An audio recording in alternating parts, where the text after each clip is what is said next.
This Xbox Series X was provided by my bank account.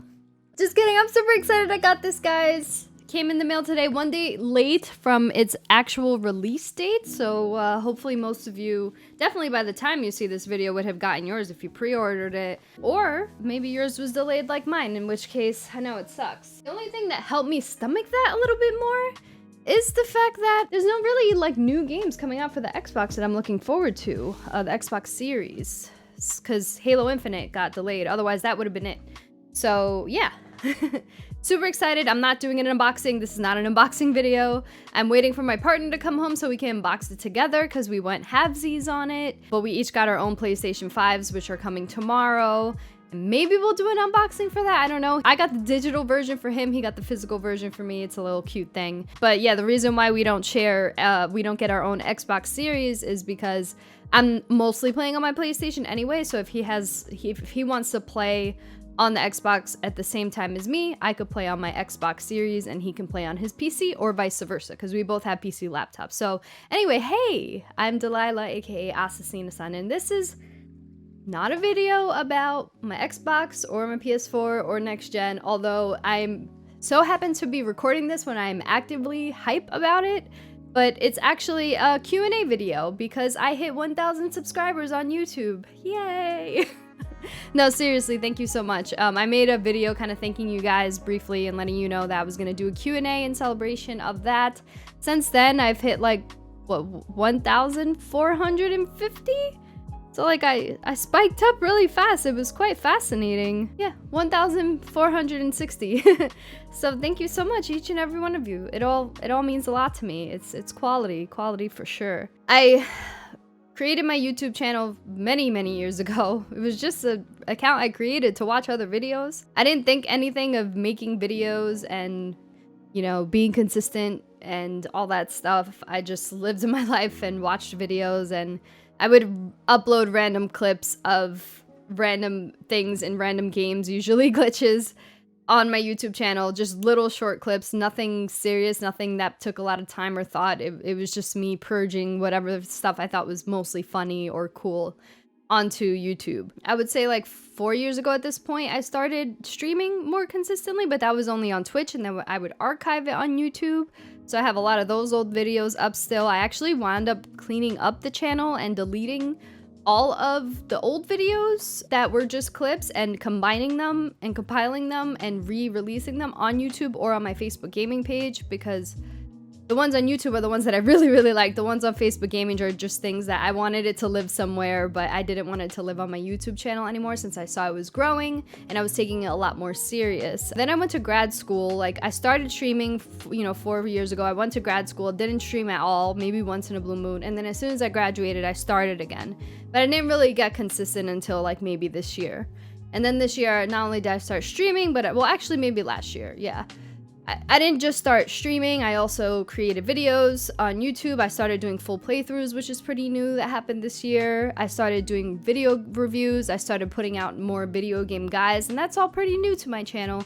And it seems to have done me well so far. I mean, I know there's people watching this, they have like 1 million subscribers, and they're like, puh, you're 1,400, yeah. Okay, get on my level. No, I feel like people remember maybe when they had that many subscribers and it was a big deal to them at the time, and maybe one day I'll look back at this video and be cringed out that I was so excited about 1,000. Not only am I going to be doing a Q&A of this video, but I'm also going to be doing a channel update. Some new stuff coming to my channel, effective like probably very soon, maybe even effective before this video releases, because I don't know if I'll have time to edit it because I just got my Xbox, so I'm going to be streaming that. We'll get into that. We'll do the questions first, and then I'll do the channel update. Let's just dive in. Thank you all who submitted your questions. I'm gonna go ahead and answer one question that I just keep getting over and over again. And I'm just like, you know what? I'm just gonna answer it in this video so that it's there. And then if people are concerned about my age, they can maybe look back at this video and add whatever math to it based on whenever they watch it. Eric Labonte gave a long thought out questioning of my age. He said, This is from the last Q&A that I did for my 1,000 followers on Facebook Gaming. He said, hearing your 9/11 story trips me out because I feel like I'm way older than you. I'm 26, but I remember still being a kid when that all went down. And he kind of talks about his experiences a little bit. And so he just, you know, was congratulating me and wanted to know how old I am. So I'm not 26. 26 is a great year, though. 26 is great. Everything was great. Life was easy and chill. Enjoy it. And it only gets harder. I mean, I felt like maybe my life was harder at 26 than it was at 23, and that's probably true. But it only gets harder, so enjoy it. I'm actually 32 years... Whoa. No, I'm 33. Fuck. I'm 33 years old. The next question comes from Ben Specht. I hope I'm saying that right. He asks, quick question though. Doodie poop? Do explain that, LOL. So what he's referring to is my PSN profile. My about me description is Doodie poop, and he's questioning that. And honestly, there's a really long story that if I tell you here, it's like a really raw data point into my life that I'm not sure I'm ready to share with the masses. But because he asked, because he was vigilant enough to see that little detail and inquire about it, I decided I'll just put it out there to the world. It's a little bit of a disgusting story, but you know what? Humans are gross, and that doesn't change with me. So, Doodie poop. When I was 11 years old, I went to Florida with my family on vacation. We were in one of those Disney timeshares. We had an all-you-can-eat king crab leg buffet, and I had 3 big-ass plates of king crab legs. At the time, I was obsessed with them, and I ate a lot of it. And so that evening, when we got back to the timeshare, it was like thunder and lightning, and the lightning looked so majestic, and I wanted to enjoy it, but I couldn't because I had the worst pain ever in my stomach, and actually throughout my whole body. I needed to do every little bit of purging that you can possibly think that one can do from their bodily functions, all at the same time, and I couldn't do any of it. So it's not like I had a pain and then I can go like take a shit and be fine. Like, no, like I had that pain and I needed to deal with it non-stop all night long until 1 a.m. So it started at like 7 and ended at 1, and I was in excruciating pain. I wanted a jacuzzi and everything to try and alleviate the pain, and none of it worked. I was just suffering. So 1 a.m. comes, and I finally was able to purge through in every way you could possibly imagine. I fucking sneezed, I threw up, I farted, I shit, I did everything, and I felt so much relief after being in pain for so long that since then, I really value digestion, specifically pooping. The fact that the human body is able to purge food and sustain the nutrition and purge out the waste, I think is fascinating. From that experience, not only have I lost my taste for king crab legs and seafood for a while, I only started eating seafood again like 4 years ago, and this was 11 and I'm 33, as just mentioned. I basically then considered pooping something that I value, something that I hope I never have issues with again. Maybe I was a little traumatized by that experience, and so now I have this weird semi-appreciation, not even semi, I have a deep appreciation for poop. That's it. I have a deep appreciation for poop. I said it. I don't go around smelling people. I don't aspire to be a scatologist. I just appreciate the fact that my body functions the way it's supposed to when it's supposed to. And that's it. Okay? Thank you for your question. I'm sorry that turned weird. I'm sure you did not expect that drawn out of a explanation. And similarly, my gamer tag is Miss Spirit Doodie. For the same reason. It's a thing. If people that know me very well, this is not a surprise to them. People poop, and I know it's a normal thing, and most people find it disgusting. I don't want to smell it, and I don't want to see it, but I quite enjoy that my body can do it efficiently. Okay. Moving on. So the next question is from Aram. Why don't you play multiplayer games, and do you have any plans to buy the PS5 or a new Xbox Series? Ta-da! I got the Xbox Series and my PS5's coming tomorrow, hopefully, as long as it's not delayed. It seems to be on time so far. I really hope it's not delayed because that would totally bum me out because I'm so hyped to play Miles Morales and Demon Souls and The Pathless and Astro's Playroom and Bugsnax and all those good games. I'm so excited, especially Demon Souls and Miles. I do actually play multiplayer games. This question took me by surprise. So if you go in my archive, especially my streaming archive, and if you look behind me, I was specifically obsessed with Overwatch at one point in my life. And before that, Destiny. I know I typically play more story-driven games, especially lately. And I feel like the reason why lately you haven't seen me play many multiplayer games, which I also, like I did. I played The Division and The Division 2 and a couple of other multiplayer games that I can't think of off the top of my head, but there's been a good amount. The reason why you haven't seen me play this year as much is because there's been a lot of really tight single player games that I really enjoy. And I also didn't fall into the Battle Royale craze, although I did recently play Fall Guys and I liked it, and I also play Among Us, which is not really Battle Royale, but that's also a multiplayer game I played recently, and Phasmophobia, and all those like popular ones. The Battle Royale craze kind of like overwhelmed me. I felt like it was too many games. One, I couldn't justify sinking my teeth into a game that is essentially a game mode. Like I feel like Battle Royale should be a game mode in a game, not the whole game. But a lot of times they're free to play, so it's justified. I couldn't figure out which one to get into because there were so many coming out so frequently. I think if there's one that I look back on and I'm like, okay, maybe I want to try that, it's Apex, because I played that for like 4 minutes and I stopped. That's the kind of game that I'm gonna need to play with friends so they can help me out. But yeah, I do like multiplayer games. I actually have lately been missing them, like having a solid multiplayer experience. But then I think back on when I sink so much time into Overwatch and Destiny that I was like, I wasted so much time and missed out on so many games because I spent like 900 hours in Destiny and probably even more in Overwatch.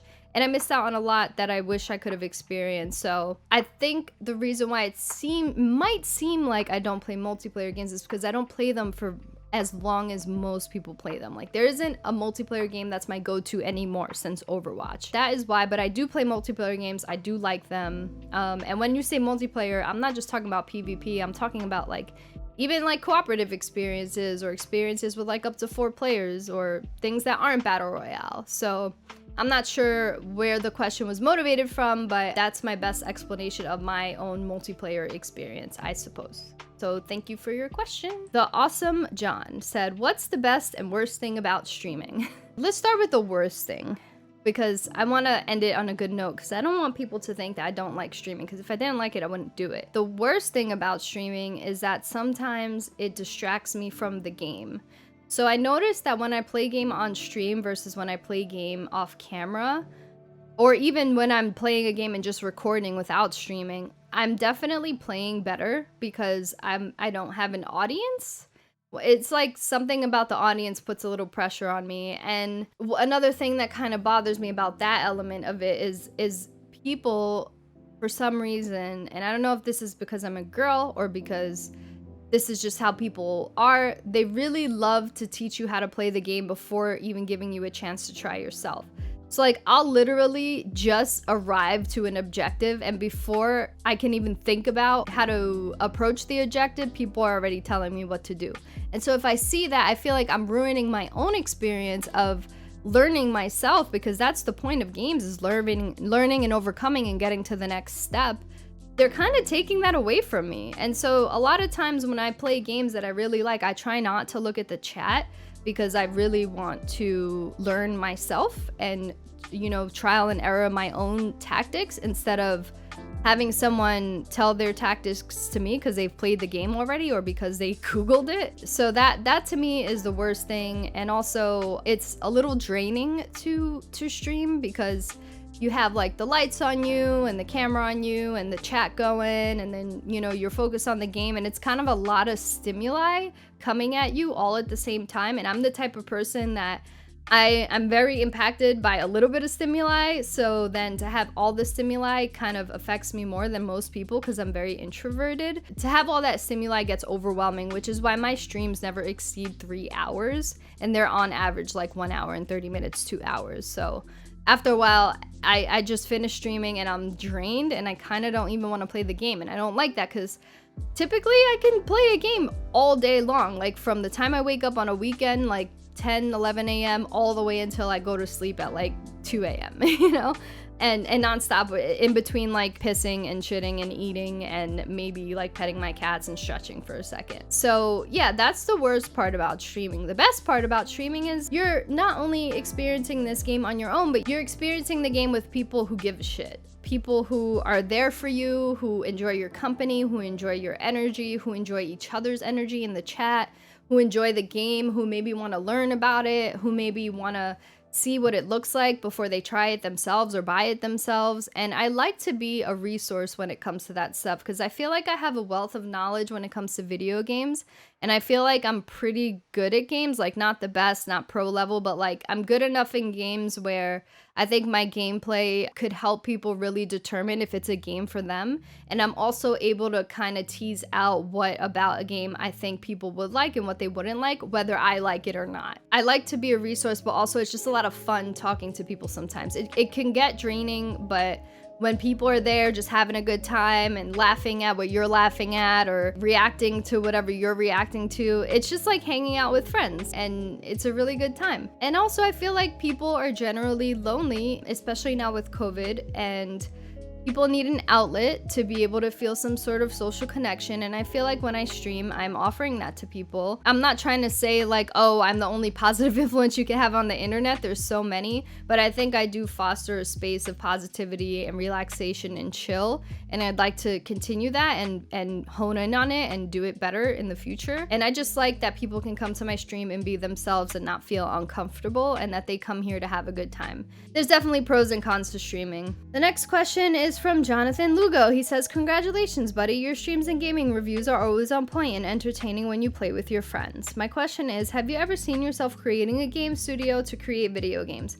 I have zero skills in that. That would be dope. I'm not saying I would be opposed to it if the opportunity arises, but I think if I was ever to get into that realm, which I'm not striving for, I'm more striving to just, you know, create videos, play games online, make reviews. That's really what I'm aiming towards right now. What I'm more interested in is writing creatively for a video game, like writing a concept. There's actually a concept that I've had in my mind since I was younger, since I've watched the Avatar The Last Airbender, actually. I would be interested in proposing, but I haven't put energy into it. So definitely not opening a game studio because that requires business knowledge and I don't have that.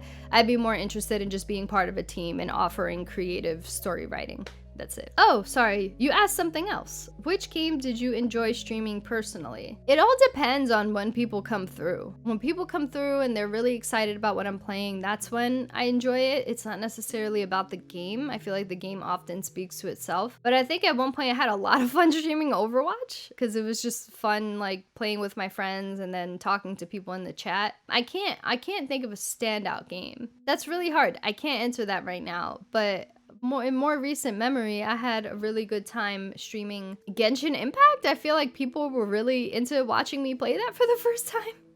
So that was a lot of fun, even though the game wasn't necessarily standout to me. So it's interesting. Actually, Among Us was really fun to stream too, although I wasn't really active with my chat.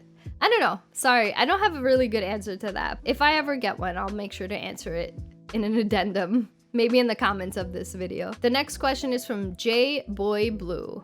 I always wondered what your favorite game series is.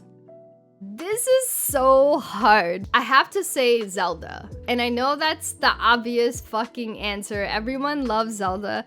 But there's no denying that that is one of the series that has started from when before I was even born, when I was a baby, playing that game as like a 3 or 4-year-old, and then having different games that came out for different Nintendo consoles that then showed how the series is evolving. And although Mario has also stood the test of time, I feel like Zelda hasn't just stood the test of time, but it's evolved video games as a test of time. I feel like Mario generally feels like Mario. Like you have your 2D Marios, you have your Mario Kart, you have your Mario 3Ds, like Odyssey is the most recent one that comes to mind. They essentially feel like Mario. They don't feel like anything that is like evolving video games as a medium, which they don't need to, but Zelda fucking does. Every time Zelda comes out with a different type of game, they have the 2D games, they have the open world games, you know, the jump to the Nintendo 64 playing Ocarina of Time, and then even, you know, playing Twilight Princess, and then Breath of the Wild. They're so different. Those games feel different from one another. They have a lot of the core similarities that Zelda games have, like upgrading your bomb bags and your arrows and stuff like that, and solving puzzles and dungeons or dungeon-like things like the shrines. But to see that series evolve where Zelda Breath of the Wild won Game of the Year in 2018, after being a series that has held such strong legs for decades, is insane. It didn't feel like another good Zelda game. It felt like another good Zelda game that really revamped how open world games could be.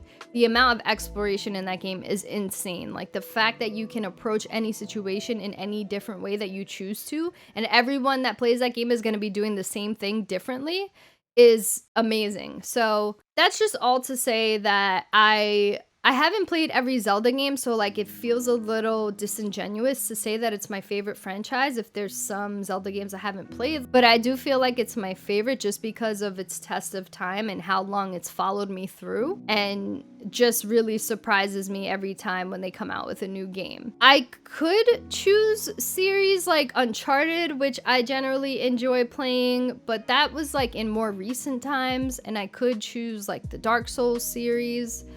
But those games, like one from another, they don't feel too different, except like maybe Dark Souls 3, which was a little faster. They're pretty much similar games. There's other franchises or series that I can think of that I really like, but none of them have followed me and had its hooks in me and tugs at my heartstrings for as long and as consistently and as refreshingly as Zelda. Reaper Kaze says, do you love me? Of course I love you.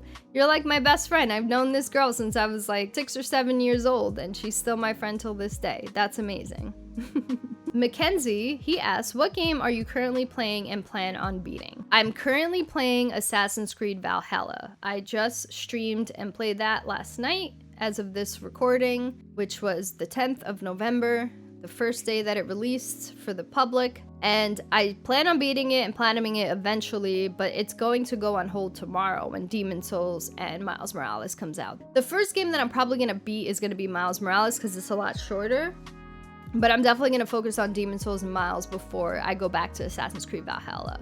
Right before Assassin's Creed, I was playing Ni no Kuni. I've been playing that game for a while. It's kind of like my pickup game in between games. And so I like that game, but you know, who knows when I'll beat it at this point because there's so many games coming out. So many games. But I think the first one that I will play and beat is Miles Morales. Elliot Oyola says, playing what multiplayer game would you say made you feel the sweatiest to try to get a win? When I saw you submit this question, I had a hard time thinking about it because I can think of several instances when I had sweaty hands. Once again, when you say multiplayer game, I can't tell if you mean PvP or what. So I'll just give 3 scenarios that come to mind. I can't choose one at this time. So one of them was Overwatch. It was around Christmas Eve. It was during the Christmas event with the Christmas skins. I was playing competitive season 3, I think, and I was 3 points away from master rank. As soon as I hit that, like I saw it go up and it just stopped and I was like, no! So I was like, the next one, I'm gonna fucking get it. I'm gonna hit master rank for the first time. And so I go and I play and I go on a losing streak. So I was fucking sweaty as hell during those matches just trying to get back up, but I lost rank essentially and it wasn't a good time. One of my low moments in gaming. The other moments I can think of when I was sweating during a multiplayer game is Destiny. Once during the first raid, we were trying to beat it. Shout out to the Crispy Gatos. We were trying to beat it the first week that it released without a guide, and we eventually succeeded, but we were stuck at the first phase for hours. And that made me really sweaty because we had to have a lot of team coordination, and it was nothing like I've ever experienced before, the amount of coordination and communication needed.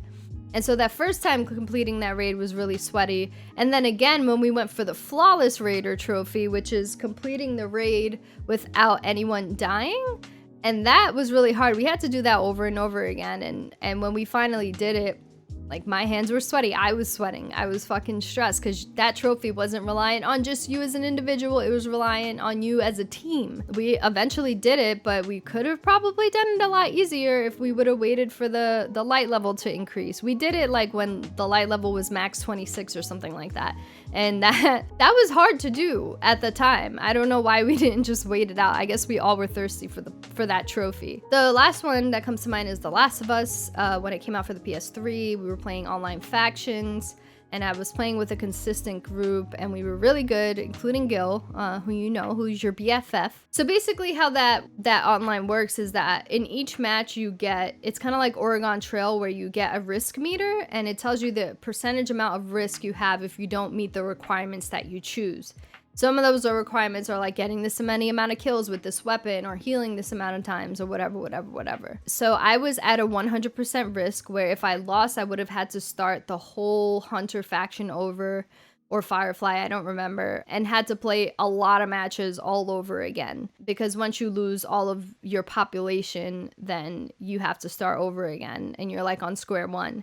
And so I had been at the very end of that faction run, and I had a 100% risk where my whole population would die. I had an objective, and the match was 10 seconds left, and I had 10 seconds to get that objective before I lost, and I fucking did it.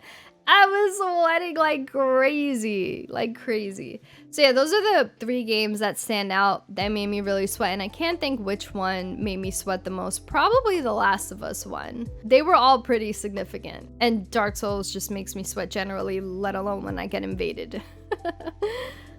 Okay, thank you for your question. Okay, 2 more questions, I think. Arcrizagon, I'm sorry if I'm saying that right. Arcrizagon, he said, any plans on getting more catos?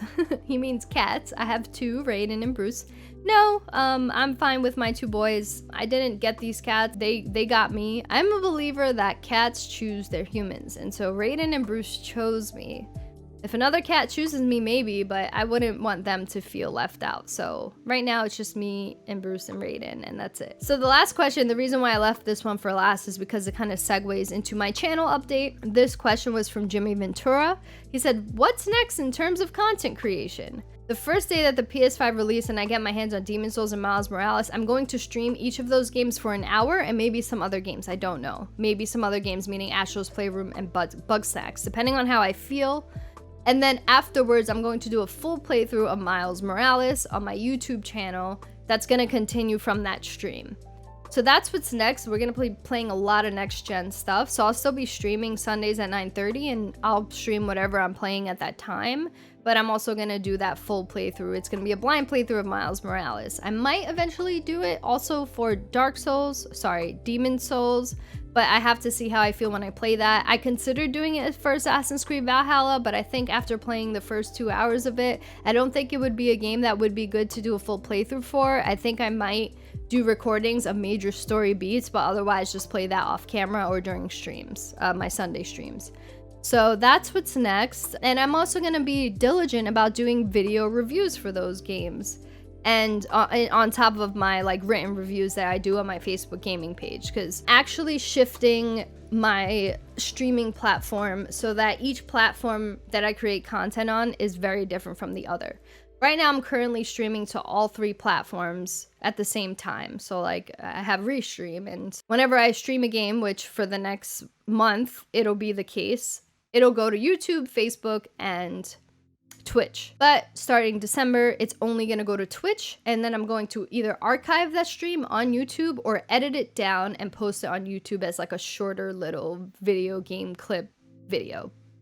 And then my Facebook gaming page, I might stream on it on another day of the week outside of the Sunday, or I might just keep that for my video game reviews and my screenshots and as like a communication source. So the exclusive thing there will be, that's where I communicate everything. I post my collector's items there, I post my screenshots there, I post my reviews there, and I post pretty much everything. So I'll still post my Twitch links when I'm going live and things like that, so people can move over there.